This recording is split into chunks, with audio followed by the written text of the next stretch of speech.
Halo pemirsa, berjumpa lagi dalam liputan khusus rapat paripurna DPRD Provinsi Banten.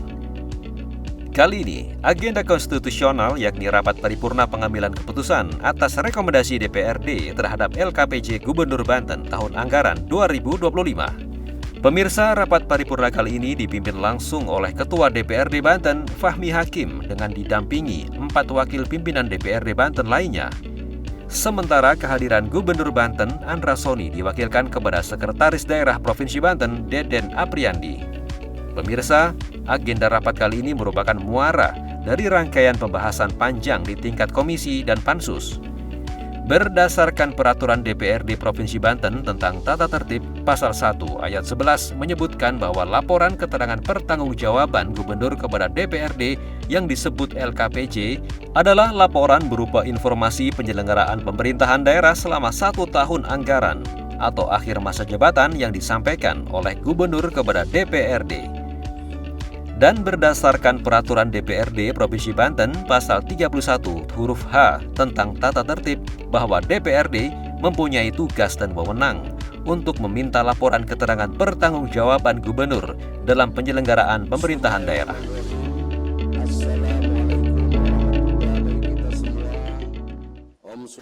Yang terhormat Gubernur dan Wakil Gubernur Banten, yang pada kesempatan ini diwakili oleh Sekretaris Daerah Provinsi Banten, yang kami hormati pimpinan dan anggota DPRD Provinsi Banten, yang kami hormati Forum Koordinasi Pimpinan Daerah dan pejabat instansi vertikal Provinsi Banten, yang kami hormati para staf ahli gubernur, para asisten daerah beserta para kepala organisasi perangkat daerah pemerintah Provinsi Banten. Hadirin yang berbahagia, rapat paripurna DPRD hadirin yang kami hormati, segala puji dan syukur kita panjatkan kehadirat Allah Subhanahu wa Ta'ala, Tuhan yang Maha Esa atas rahmat dan karunia-Nya. Pada hari ini kita dapat hadir bersama untuk melaksanakan rapat paripurna DPRD dalam keadaan sehat walafiat. Sholawat serta salam semoga senantiasa tetap tercurahkan kepada junjungan kita Nabi besar Muhammad Sallallahu Alaihi Wasallam sebagai Nabi akhir zaman beserta keluarganya, para sahabatnya dan kita sebagai umatnya mendapat syafaatnya. Amin ya Rabbal Alamin. Dengan mengucapkan Bismillahirrahmanirrahim, rapat paripurna DPRD yang ke-6, masa persidangan ketiga tahun sidang 2025-2026, Kamis 30 April 2026, kami nyatakan dibuka dan terbuka untuk umum.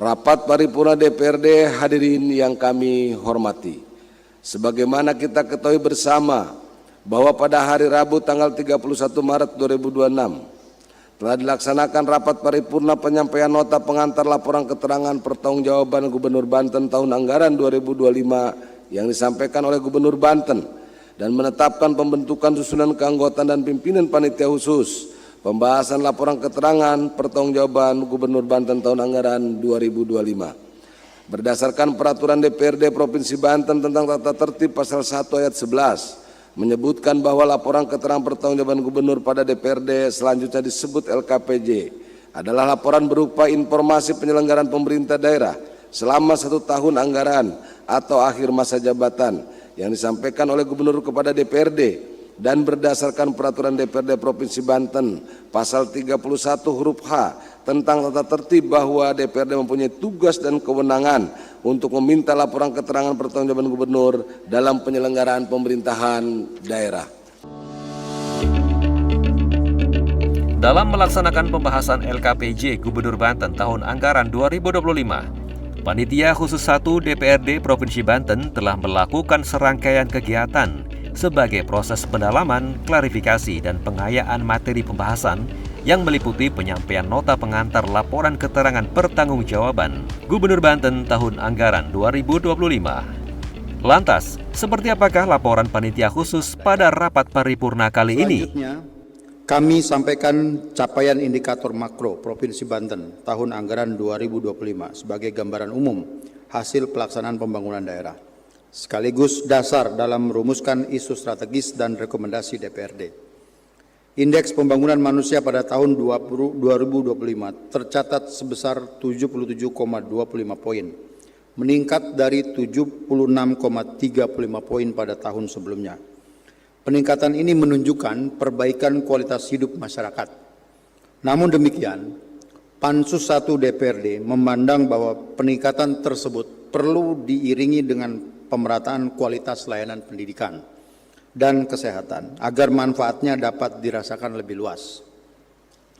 Laju pertumbuhan ekonomi pada tahun 2025 tercatat sebesar 5,37%, meningkat dari 4,79%. Kondisi ini menunjukkan penguatan aktivitas ekonomi daerah.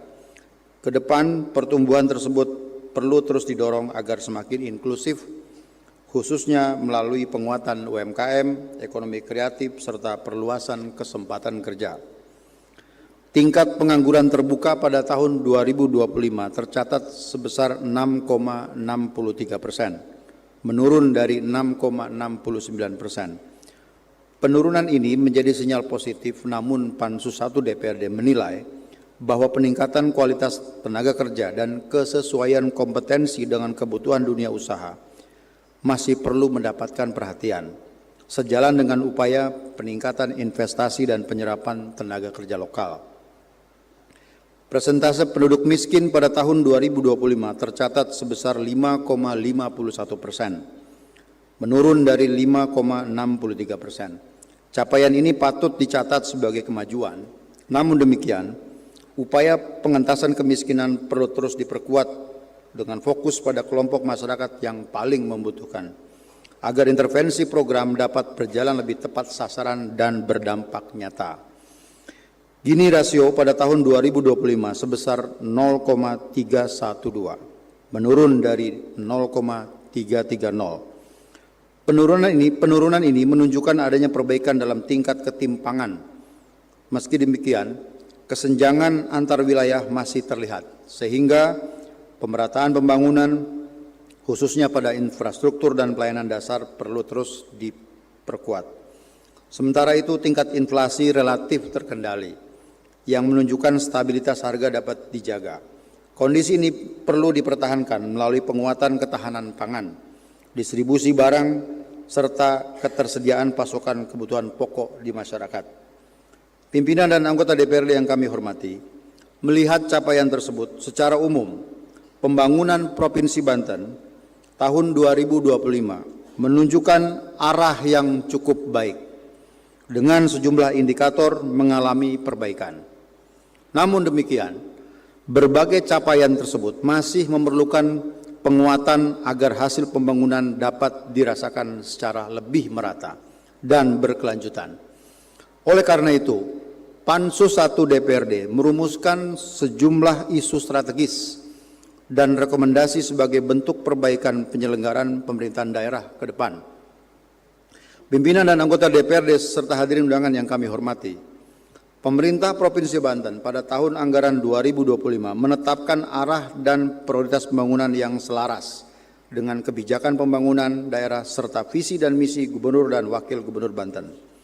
Dalam rangka memastikan ketercapaian tujuan pembangunan tersebut secara optimal, Pansus 1 DPRD Provinsi Banten setelah melakukan pembahasan terhadap laporan keterangan pertanggungjawaban atau LKPJ Gubernur tahun anggaran 2025 menyampaikan sejumlah rekomendasi strategis kepada pemerintah daerah. Pertama, isu kesehatan. Poin A, dalam rangka meningkatkan kualitas pelayanan kesehatan secara menyeluruh, diperlukan penguatan layanan kesehatan jiwa melalui kajian pengembangan fasilitas khusus, termasuk penyediaan tenaga medis dan sistem rujukan yang terintegrasi, sehingga kebutuhan pelayanan kesehatan jiwa dapat terpenuhi secara memadai dan manusiawi. Poin B, memantapkan pembangunan bidang kesehatan melalui peningkatan kegiatan penanganan stunting yang tepat sasaran dengan monitoring berkala dan berkolaborasi dengan BKKBN serta mengevaluasi kinerja terkait pemerintah kota, kabupaten, sehingga tidak ada lagi terjadi penambahan stunting. Poin C, seluruh masyarakat rentan yang termasuk dalam kelompok desil 1 sampai dengan desil 5 memperoleh jaminan kesehatan melalui program jaminan kesehatan nasional berkolaborasi dengan BPJS Kesehatan antara lain para penyandang disabilitas, warga lanjut usia, dan masyarakat terlantar. Dan penguatan sinergi pembiayaan antara pemerintah provinsi dan pemerintah daerah kabupaten kota dalam pembayaran iuran JKN. Poin D, diperlukan peningkatan akses dan kualitas layanan kesehatan melalui penguatan ketersediaan fasilitas pelayanan kesehatan, tenaga medis, serta sarana dan prasarana pendukung secara merata dan berkelanjutan. Isu kedua, isu pendidikan. Poin A, dengan mempertimbangkan jumlah penduduk yang besar serta masih adanya kesenjangan kualitas pendidikan antar wilayah, diperlukan penguatan program yang berorientasi mitra industri yang dikenal dengan kolaborasi link and match dengan dunia industri melalui penyelarasan kurikulum, pembelajaran, dan kompetensi antar lembaga vokasi. Dalam hal ini SMK atau Politeknik, dengan kebutuhan dunia usaha dan dunia industri, DU atau DI. Penguatan pengembangan model kerjasama pendidikan vokasi dengan dunia industri secara terstruktur dan berkelanjutan adalah untuk menghasilkan lulusan yang siap kerja. Poin B, diperlukan peningkatan akses dan mutu layanan pendidikan melalui pemerataan sarana dan prasarana pendidikan, khususnya pada wilayah dengan capaian rata-rata sekolah yang masih rendah, serta penguatan peran pemerintah daerah dalam menjamin layanan pendidikan yang inklusif dan berkeadilan, termasuk pemberian perhatian dan fasilitasi terhadap satuan pendidikan keagamaan, selaras dengan kebijakan daerah terkait fasilitasi penyelenggaraan pendidikan berbasis keagamaan, serta penguatan intervensi bagi masyarakat kurang mampu melalui pengembangan model pendidikan alternatif, termasuk program sekolah rakyat yang dilaksanakan secara sinergis dan terintegrasi dengan kebijakan pendidikan nasional maupun daerah, guna memperluas akses pendidikan yang inklusif dan berkeadilan. Poin C, diperlukan penguatan program pencegahan putus sekolah melalui intervensi berbasis data, pemberian bantuan pendidikan bagi kelompok rentan, serta koordinasi lintas perangkat daerah dan pemerintah kabupaten kota guna memastikan tidak terjadi peningkatan angka putus sekolah. Poin D, diperlukan optimalisasi peran pemerintah daerah dalam fasilitasi penempatan kerja lulusan pendidikan vokasi melalui kerjasama dengan pelaku usaha, penyelenggaraan job fair secara berkala, serta penguatan sistem informasi pasar kerja daerah. Poin E, diperlukan penguatan sistem perencanaan, monitoring, dan evaluasi berbasis data yang terintegrasi untuk memastikan peningkatan rata-rata lama sekolah dapat tercapai secara lebih merata dan berkelanjutan. Isu ketiga, yaitu infrastruktur jalan. Poin A, memperhatikan belum optimalnya realisasi belanja modal yang berkaitan langsung dengan pembangunan fisik, diperlukan percepatan peningkatan kualitas infrastruktur jalan melalui pemeliharaan rutin, peningkatan struktur jalan, serta pelebaran ruas strategis guna mendukung konektivitas wilayah dan keselamatan pengguna jalan. Poin B, dalam rangka mendukung kelancaran kegiatan berskala nasional atau kegiatan Pekan Olahraga Nasional, diperlukan perekonomian desa dapat berkembang secara optimal. Poin D, dalam rangka memperlancar aktivitas masyarakat di wilayah padat seperti Kabupaten Tangerang Utara, diperlukan pembangunan dan rehabilitasi jalan pada ruas Teluk Naga Dadap guna mendukung konektivitas dan mobilitas masyarakat. Poin E, untuk menunjang sektor pariwisata dan keselamatan pengguna jalan, diperlukan kepastian kelanjutan pelebaran jalan ruas Palima Cinangka, khususnya pada ruas Cinangka Pasar Teneng yang berpotensi membahayakan pengendara dan masyarakat sekitar. Isu keempat, yaitu isu kawasan kumuh dan permukiman. Dengan tingginya tekanan permukiman pada wilayah padat, diperlukan penguatan penanganan kawasan kumuh melalui sinergi lintas pemerintahan di daerah yang berbasis data yang akurat serta pendekatan pembangunan berkelanjutan yang memperhatikan aspek lingkungan dan sosial. Kelima, isu penataan ruang jalan. Diperlukan penguatan penertiban pemanfaatan ruang jalan melalui koordinasi yang lebih efektif antara perangkat daerah terkait dan pemerintah daerah kabupaten kota, termasuk Satuan Polisi Pamung Praja dan Dinas Perhubungan, disertai dengan penyediaan alternatif ruang parkir dan penataan ulang lokasi usaha masyarakat, sehingga fungsi jalan sebagai sarana transportasi dapat berjalan optimal. Usai laporan Panitia Khusus 1 yang membahas laporan pertanggungjawaban Gubernur Banten tahun anggaran 2025, Ketua DPRD Banten menanyakan kepada seluruh anggota DPRD Banten. Terima kasih, baru saja kita telah mendengarkan dan menyimak laporan Panitia Khusus 1, pembahasan laporan keterangan pertanggungjawaban Gubernur Banten tahun anggaran 2025. Kami atas nama pimpinan dan seluruh anggota DPRD Provinsi Banten mengucapkan terima kasih kepada Panitia Khusus 1 atas kerja keras dan tanggung jawab dalam menyelesaikan pembahasan RKPJ Gubernur Banten tahun anggaran 2025. Maka selanjutnya kami tanyakan kepada seluruh anggota DPRD yang terhormat, apakah laporan Panitia Khusus pembahasan laporan keterangan pertanggungjawaban Gubernur Banten tahun anggaran 2025 dapat disetujui dan dapat menjadi keputusan DPRD? Setuju. Atas persetujuan anggota DPRD yang terhormat, kami telah menyiapkan rancangan keputusan dimaksud. Selanjutnya, pembacaan rancangan keputusan DPRD tentang rekomendasi atas laporan keterangan pertanggungjawaban LKPJ Gubernur Banten tahun anggaran 2025 oleh Sekretaris DPRD Provinsi Banten. Untuk itu kepada Sekretaris DPRD Provinsi Banten kami persilakan.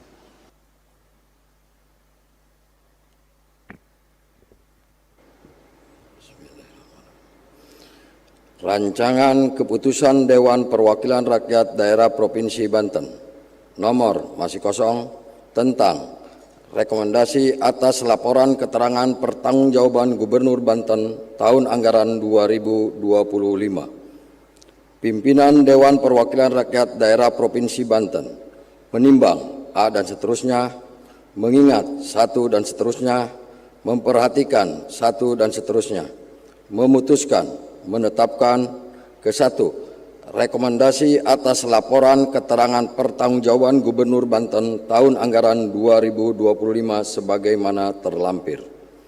Kedua, rekomendasi sebagaimana dimaksud pada diktum ke-1 untuk perbaikan penyelenggaraan pemerintahan daerah. Ketiga, keputusan DPRD ini mulai berlaku pada tanggal ditetapkan di Serang pada tanggal masih kosong Ketua DPRD Provinsi Banten Fahmi Hakim belum ditandatangani. Pemirsa, usai draft persetujuan rancangan laporan LKPJ disetujui para anggota DPRD Banten, agenda dilanjutkan dengan penandatanganan berita acara serah terima rekomendasi DPRD atas pertanggungjawaban laporan pertanggungjawaban Gubernur Banten tahun 2025.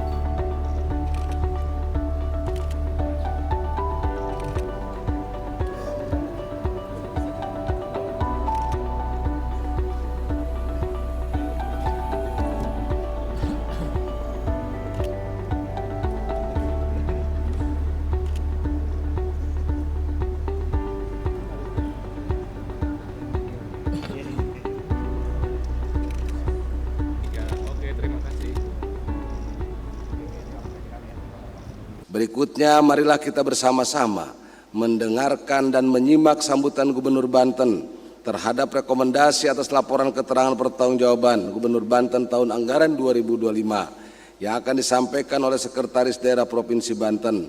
Untuk itu kepada Sekretaris DPR Daerah Provinsi Banten dipersilakan. Bismillahirrahmanirrahim. Assalamualaikum warahmatullahi wabarakatuh. Salam sejahtera untuk kita semua. Yang terhormat Ketua, Wakil Ketua, dan seluruh anggota DPRD Provinsi Banten. Yang saya hormati dan yang saya banggakan rekan-rekan OPD Provinsi Banten, staf ahli dan juga para asisten. Yang saya hormati para tamu undangan dan hadirin yang berbahagia. Tiada henti-hentinya marilah kita senantiasa panjatkan puji syukur kehadirat Allah Subhanahu wa taala yang Maha Esa atas limpahan nikmat, rahmat dan karunia-Nya sehingga kita dapat hadir bersama-sama dalam agenda penyampaian dan penyerahan keputusan DPRD tentang rekomendasi DPRD Provinsi Banten atas laporan keterangan pertanggungjawaban Gubernur Banten tahun anggaran 2025. Salawat dan salam semoga senantiasa tersurahkan kepada junjungan kita Nabi besar Muhammad SAW beserta keluarga, sahabat serta pengikutnya hingga akhir zaman. Pimpinan dan anggota DPRD yang kami hormati, pertama-tama pemerintah Provinsi Banten mengucapkan terima kasih yang sebesar-besarnya kepada DPRD Provinsi Banten yang telah memberikan rekomendasi terhadap laporan keterangan pertanggungjawaban Gubernur Banten tahun anggaran 2025. Sebagaimana diketahui bahwa DPRD Provinsi Banten melalui keanggotaan dan pimpinan dalam Panitia Khusus atau Pansus 1 telah selesai melaksanakan rangkaian agenda pembahasan dan telah memberikan rekomendasi atas LKPJ Gubernur Banten tahun 2025. Berdasarkan rekomendasi yang telah ditetapkan oleh sidang paripurna, kami selaku pemerintah Provinsi Banten akan menindaklanjuti sebanyak 21 butir rekomendasi DPRD terhadap LKPJ Gubernur Banten tahun anggaran 2025 ini dengan serius dan akan langsung menindaklanjuti ke dalam proses perencanaan dan penganggaran serta pelaksanaannya. Kami mengucapkan terima kasih kepada segenap pimpinan dan anggota DPRD serta pimpinan dan anggota Pansus 1 yang selama Pansus berlangsung telah memberikan banyak masukan, kritik, dan saran yang membangun untuk kemajuan Provinsi Banten. Hasil Pansus 1 termuat di dalam rekomendasi ini menjadi modal dasar kami untuk bergerak menuju Banten maju, adil merata, tidak korupsi. Semoga apa yang kita lakukan pada hari ini mendapatkan keridhaan dari Allah Subhanahu wa Ta'ala.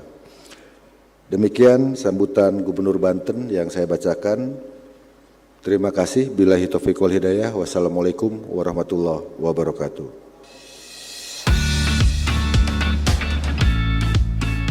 Rekomendasi DPRD Banten atas laporan keterangan pertanggungjawaban LKPJ Gubernur Banten tahun anggaran 2025 sudah ditetapkan oleh paripurna yang nantinya akan ditindaklanjuti oleh jajaran pemerintah Provinsi Banten dengan tujuan adanya kemajuan Provinsi Banten sesuai visi Banten maju, adil merata, tidak korupsi.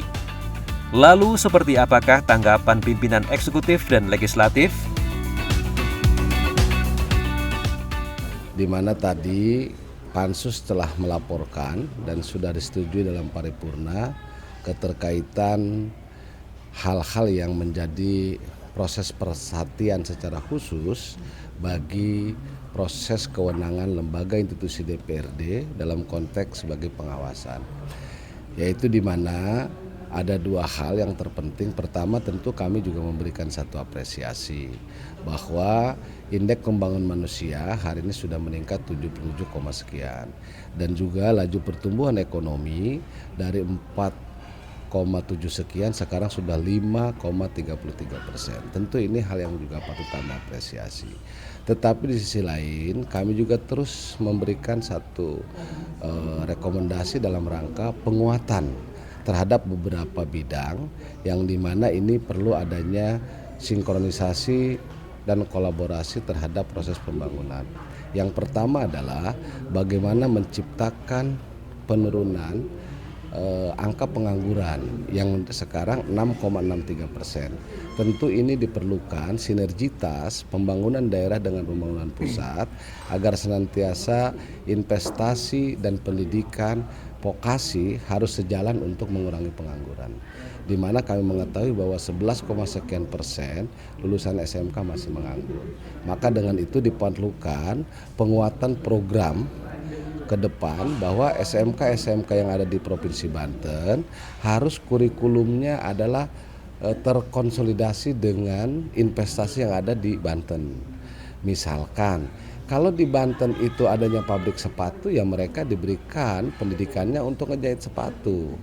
Kalau di sini adanya investasi besi kaitan dengan KS dan sebagainya, kita berikan kurikulum itu. Maka dengan itu salah satu bagaimana kita mengurangi pengangguran.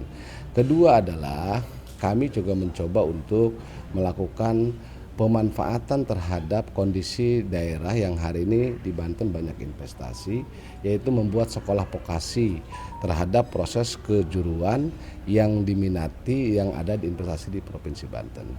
Yang kedua, keterkaitan juga dengan bagaimana menselaraskan terhadap program pemerintah pusat terkait dengan persampahan. Ini juga tentu kami mengkonsolidasikan rekom itu kepada pemerintah daerah. Dan yang terakhir kita tahu bahwa hari ini yang menjadi isu strategis adalah hilirisasi energi. Maka dengan itu kami merekomendasikan pada Pak Gubernur bahwa penataan secara khusus terkait dengan tambang-tambang ilegal. Dan tentu kami ketika potensi sumber daya alam itu bagus, tentunya kita dorong bahwa kekuatan masyarakat di Banten dilegalkan menjadi bagian potensi terhadap penguatan sumber daya alam. Tetapi kalau itu ilegal ya tentu ditindak tegas dalam rangka bagaimana menjaga lingkungan dan juga efek daripada sebuah proses kerusakan alam. Nah, saya kira beberapa isu strategis itu yang menjadi kaitan pada saat ini. Kaitan dengan infrastruktur, kami terus mendukung program-program Pak Gubernur yang hari ini terus melakukan proses penguatan program jalan yang berakses untuk kekuatan ketahanan pangan. Dan ketiga, terakhir kami juga berharap bahwa program pusat yang MBG ini bisa disinergitaskan dengan potensi daerah, yaitu keterkaitan dengan bahan baku, misalkan kayak model ikan, model sayuran. Mudah-mudahan dengan hal itu tersinkronisasi dengan baik, saya kira ini bisa menjadi pertumbuhan laju perekonomian di Banten lebih baik. Karena kami menyadari bahwa ketahanan daerah itu akan menjadi ketahanan nasional. Dan ini menjadi sebuah implementasi dari sebuah program pengawalan secara khusus, sinkronisasi dan sinergitas antara RPJMN, RPJMD yang kita sama-sama akan implementasikan di Provinsi Banten. Ada 21 rekomendasi yang disampaikan oleh DPRD Provinsi Banten dan insya Allah ini akan ditindaklanjuti semua. Tapi yang menjadi garis tebal yang tadi disampaikan oleh Pak Ketua adalah bahwa ketahanan daerah ini juga berpengaruh kepada ketahanan nasional. Maka rekomendasi yang tadi disampaikan ini langsung inline berhubungan dengan ketahanan nasional. Jadi program-program nasional didukung oleh program yang ada di daerah berdasarkan rekomendasi dari DPRD. Nah, memang catatannya banyak, catatan dari sisi pendapatan, terus juga dari sisi pembiayaan, yang diantaranya adalah harus betul-betul terarah, terukur. Terukur itu skala prioritas sudah disampaikan, saya menyampaikan beberapa kali, kita harus punya perencanaan yang bagus.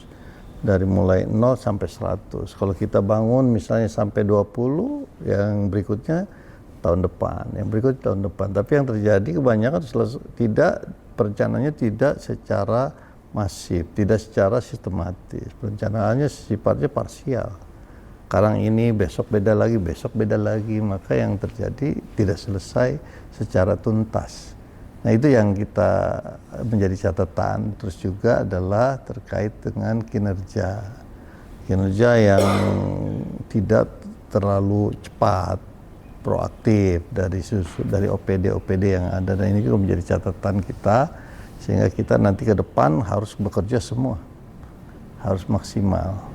Dari mulai perencanaan, terus juga dari mulai penganggaran sampai ke pelaksanaan, pengawasan, dan sampai ke hasil yang ada.